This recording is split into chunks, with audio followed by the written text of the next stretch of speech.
প্ৰিয় শ্ৰোতা, আজি বিশ্ব মানসিক স্বাস্থ্য দিৱস।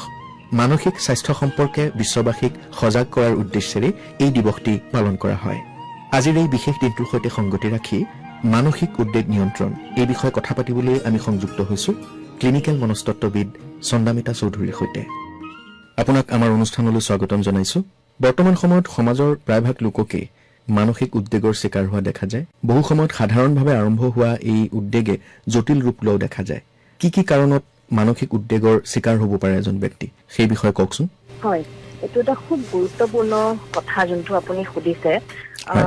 আজিকালি আমি খুব বেছি দেখো যিকোনো এজ গ্ৰুপতে, আমি অকল সৰু ল'ৰা ছোৱালী বা এটা পাৰ্টিকুলাৰ এজ গ্ৰুপত আমি ক'ব নোৱাৰো, গোটেইখিনি এজ গ্ৰুপতে আমি বিভিন্ন ধৰণৰ সমস্যা দেখো, যেনেকে হতাশা বা এটা বস্তুত কনচেনট্ৰেট কৰি থাকিব পৰা নাই তেওঁলোকে, বা ভয়, বিভিন্ন ধৰণৰ ভয়, ফিউচাৰলে ভয় যে আগলৈ কি হ'ব, অতিমাত্ৰা খং কিছুমান দেখা যায়, আৰু তেওঁলোকে সৰু সৰু কিছুমান প্ৰব্লেম, তেওঁলোকে সমস্যাবোৰ সন্মুখীন হ'ব নোৱাৰে, আৰু যাৰ কাৰণে বিভিন্ন ধৰণৰ দ্ৰব্য ব্যৱহাৰ কৰে। ত' সেই সমস্যাবোৰ সন্মুখীন হ'বলে মই এগৰাকী মেণ্টেল হেল্থ প্ৰফেচনেল হিচাপে এনেকুৱা বিশ্বাস কৰো যে আমাৰ মানুহৰ জীৱন কৌশল যোনটো থাকিব লাগে, সেই বস্তুটো আজি ক'বাত নহয় ক'বাত সেইটো নোহোৱা হৈ গৈছে।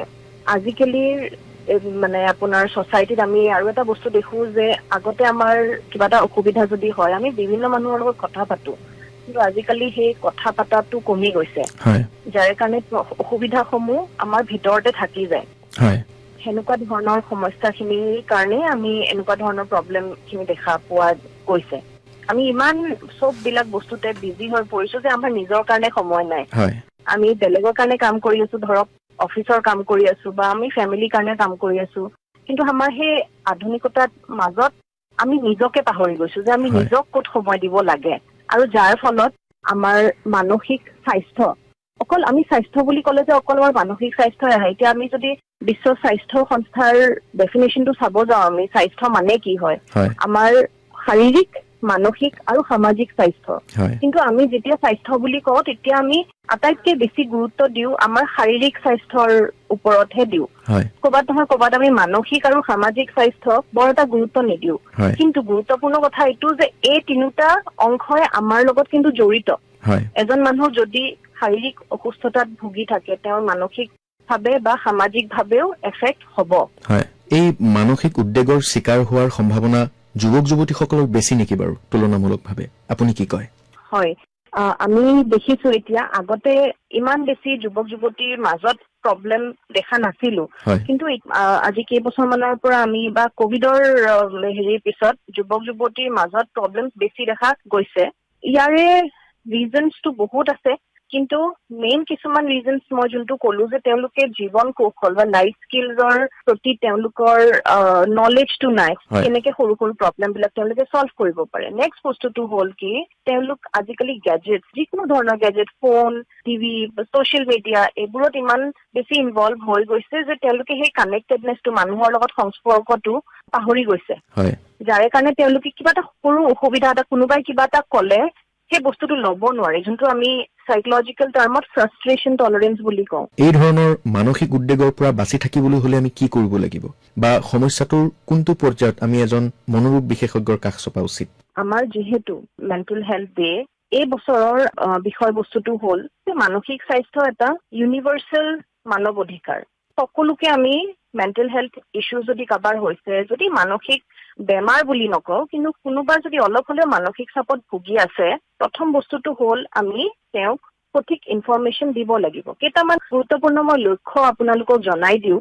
যদি আপোনালোকৰ কোনোবা লগ বন্ধুৰ যদি এনেকুৱা ধৰণৰ অসুবিধা আছে, তেতিয়া দৰকাৰ কাষ চাপিবলৈ এজন মেণ্টেল হেল্থ প্ৰফেচনেলৰ। প্ৰথমটো হ'ল যে ধৰক বহুত দিনৰ পৰা দুখ লাগি আছে বা অকলশৰে থাকি ভাল পাইছে।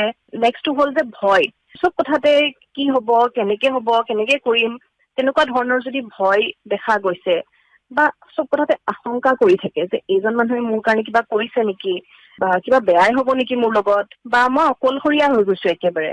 সৰু মই যোনটো ক'লো, সৰু প্ৰব্লেম কিছুমানত তেওঁলোকে ফেচ কৰিব পৰা নাই বা প্ৰব্লেম চল্ভ কৰিব পৰা নাই। এতিয়া মনটো ভাল আছে, আকৌ মনটো খং উঠি গৈছে, বা আপোনাৰ চুইচাইডৰ কথা কৈছে, আত্মহত্যাৰ কথা যদি কৈছে যে মই মৰি যোৱাই ভাল, কিনো হ'ব মই থাকি পেলাই, মইতো ঘৰৰ কাৰণে এটা বুজাহে হৈছো, এনেকুৱা ধৰণৰ যদি কথা কৈ আছে বা নিজৰ সামগ্ৰী যদি বেলেগক দি দিছে ভাল পোৱা বস্তু বা খুব বেছি আপোনালোকে যদি মন কৰিছে যে যিকোনো ধৰণৰ নিচাযুক্ত দ্ৰব্য ব্যৱহাৰ কৰি আছে বা প্ৰৱণতাটো বাঢ়ি গৈছে, হয় অকলে অকলে কথা পাতি আছে, এনেকুৱা ধৰণৰ লক্ষ্যবোৰ আমি খুব বেছি মন কৰিব লাগিব, আমি আওকাণ কৰিব নোৱাৰো। আৰু এইটো সময়ত আমি কেতিয়াবা এটা বস্তু আছে যে আপোনাৰ ষ্টিগমা, কিছুমান আমি ভাবো যে মানসিক অসুস্থতা যদি হৈছে তেতিয়া সেই মানুহজনৰ সদায় এনেকুৱাই থাকিব, এটা কলংক বুলি আমি ভাবি লওঁ। ষ্টিগমা, ডিছক্ৰিমিনেশ্যন, আমি সেইজন মানুহক ধৰক বিয়াই সভাই নামাতো বা অলপমান বেলেগকে থাকিবলৈ চেষ্টা কৰো। সেইটো আমি গুচাব লাগিব, যে আমি ক'ব লাগিব যে যেনেকে এজন মানুহৰ শাৰীৰিক অসুস্থতা হ'ব পাৰে সেনেকে মানসিক অসুস্থতাও হ'ব পাৰে। আমি সেইটো বুজাই পেলাই কাউন্সিলৰৰ তাত নিব লাগিব বা চাইকলজিষ্টৰ তাতে নিব লাগিব।